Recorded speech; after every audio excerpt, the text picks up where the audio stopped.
ಸ್ವಾತಂತ್ರ್ಯವನ್ನು ಸ್ವಾರ್ಥ ಮತ್ತು ಸ್ವೇಚ್ಛಾಚಾರಕ್ಕಾಗಿ ಬಳಸಿಕೊಳ್ಳದೆ ದೇಶ ಹಾಗೂ ಪ್ರಜಾಪ್ರಭುತ್ವದ ಸದುಪಯೋಗ ಪಡಿಸಿಕೊಂಡಾಗ ಮಾತ್ರ ತ್ಯಾಗ ಬಲಿದಾನದಿಂದ ಸ್ವಾತಂತ್ರ್ಯ ತಂದುಕೊಟ್ಟವರ ಆತ್ಮಗಳಿಗೆ ಶಾಂತಿ ದೊರೆಯುತ್ತದೆ ಎಂದು ತಹಶೀಲ್ದಾರ್ ಸುದರ್ಶನ್ ಯಾದವ್ ಅಭಿಪ್ರಾಯ ವ್ಯಕ್ತಪಡಿಸಿದರು.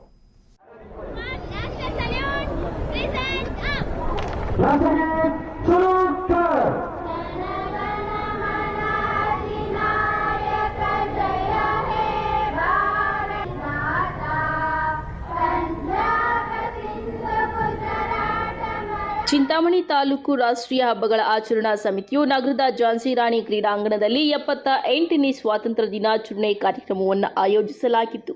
ತಹಸೀಲ್ದಾರ್ ಸುದರ್ಶನ್ ಯಾದವ್ ಧ್ವಜಾರೋಹಣ ನೆರವೇರಿಸಿ ಮಾತನಾಡಿ, ವಿದ್ಯಾರ್ಥಿಗಳು ಯುವಜನರು ಸ್ವಾತಂತ್ರ್ಯದ ಇತಿಹಾಸವನ್ನು ಅರಿತುಕೊಳ್ಳಬೇಕು. ಇತಿಹಾಸವನ್ನು ಅರಿಯದವರು ಇತಿಹಾಸವನ್ನು ಸೃಷ್ಟಿಸಲು ಸಾಧ್ಯವಿಲ್ಲ. ಇತ್ತೀಚಿನ ಯುವಜನರು ಸ್ವಾತಂತ್ರ್ಯದ ಮಹತ್ವದ ಅರಿವು ಇಲ್ಲದವರಂತೆ ವರ್ತಿಸುತ್ತಾರೆ. ಸ್ವಾತಂತ್ರ್ಯದ ಇತಿಹಾಸದ ಸಂಪೂರ್ಣ ಅರಿವನ್ನು ಪಡೆದರೆ ಈ ರೀತಿಯ ವರ್ತನೆ ಮಾಡುತ್ತಿರಲಿಲ್ಲ. ವ್ಯಾಪಾರಕ್ಕಾಗಿ ಬಂದ ಬ್ರಿಟಿಷರು 347 ವರ್ಷಗಳ ಕಾಲ ಆಡಳಿತ ನಡೆಸಿದೆ ಎಂಬುದನ್ನು ಅರ್ಥ ಮಾಡಿಕೊಳ್ಳಬೇಕು ಎಂದರು. ತಾಲೂಕಿನಾದ್ಯಂತ ಪ್ಲಾಸ್ಟಿಕ್ ಮುಕ್ತ ಮಾಡಲು ತೀರ್ಮಾನ ಕೈಗೊಳ್ಳಲಾಗಿದೆ. ಈ ಬಗ್ಗೆ ಸಾಕಷ್ಟು ಜಾಗೃತಿಯನ್ನ ಮೂಡಿಸಲಾಗಿದೆ. ಸ್ವಚ್ಛ ಚಿಂತಾಮಣಿ, ಹಸಿರು ಚಿಂತಾಮಣಿ ಘೋಷಣೆಯನ್ನ ಸಾಕಾರಗೊಳಿಸಲು ಸಾರ್ವಜನಿಕರ ಸಹಕಾರ ಅಗತ್ಯವಿದೆ ಎಂದರು. ಅಮೆರಿಕ ದೇಶಕ್ಕೆ ಸ್ವಾತಂತ್ರ್ಯ ಬಂದಿರೋದು ಜುಲೈ 1776 ಬಂದಿದೆ. ಆದರೆ ನಿಜವಾದ ಸ್ವಾತಂತ್ರ್ಯ ಅವರಿಗೆ ಯಾವಾಗ ಬಂದಿದೆ ಅಂತ ಅಲ್ಲಿರುವಂತಹ ನಾಗರಿಕರನ್ನು ನೀವು ಕೇಳಿದ್ರೆ ಗೊತ್ತಾಗುತ್ತೆ 1865ರಲ್ಲಿ. ಯಾಕೆ ಅಂದ್ರೆ ಏನು ಈ ಒಂದು ಬಿರುಕು ಕಪ್ಪು ಒಂದು ಗುಲಾಮಗಿರಿ ನಡೀತಾ ಇತ್ತು, ಸೇವರಿ ಅಂತ ಕರೀತೀವಿ.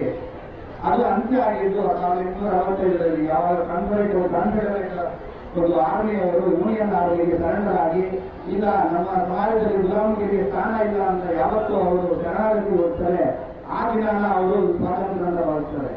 ನಮ್ಮ ಸಮಾಜದಲ್ಲೂ ಕೂಡ ಇಂದಿಗೂ ಕೂಡ ಸ್ವಾತಂತ್ರ್ಯ ಬಂದು 78 ವರ್ಷಗಳಾದರೂ ಕೂಡ ಗುಲಾಮಗಿರಿ ರೂಪ ಬದಲಾವಣೆ ಮಾಡಿಕೊಂಡಿದೆ, ಗುಣ ಬದಲಾವಣೆ ಮಾಡಿಕೊಂಡಿದೆ. ಆದರೂ ಕೂಡ ನಮ್ಮಲ್ಲಿ ಇನ್ನೂ ಇದೆ.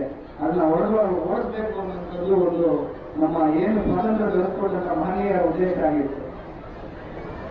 ಇನ್ನೂ ನಾವು ಇನ್ನೊಂದು ಹೆಚ್ಚಿನ ಮುಂದೆ ಹೋಗಿ ಮಾತಾಡಬೇಕಂದ್ರೆ, ಸ್ವಾತಂತ್ರ್ಯ ಬಗ್ಗೆ ಮಾತಾಡಬೇಕಂದ್ರೆ, ಅಮೆರಿಕ ದೇಶ ನಾವೆಲ್ಲರೂ ಒಂದು ಮಾದರಿ ದೇಶ ಅಂತ ಕನ್ಸಿಡರ್ ಮಾಡ್ತೀವಿ. ಯಾಕೆ ಮಾದರಿ ಅಂದ್ರೆ ಅವರು ತುಂಬಾ ಅಭಿವೃದ್ಧಿ ಹೊಂದಿದ್ದಾರೆ, ನಮಗಿಂತ ಮುಂದಿದ್ದಾರೆ ಅನ್ನೋ ಒಂದು ಉದ್ದೇಶದಿಂದ ಅವ್ರನ್ನ ನಾವು ಮಾದರಿಯಾಗಿ ತಗೊಂಡ್ವಿ. ನಮ್ಗೆಲ್ಲರಿಗೂ ತಿಳಿದಿರಲಿ, 1776ರಲ್ಲಿ ಸ್ವಾತಂತ್ರ್ಯ ಬಂದರೂ ಕೂಡ ಇಂದಿಗೂ ಕೂಡ ಒಬ್ಬ ಮಹಿಳೆಯನ್ನ ಅಧ್ಯಕ್ಷರನ್ನಾಗಿ ಮಾಡಲಿಕ್ಕೆ ಅಮೆರಿಕದಿಂದ ಸಾಧ್ಯ ಆಗಿಲ್ಲ.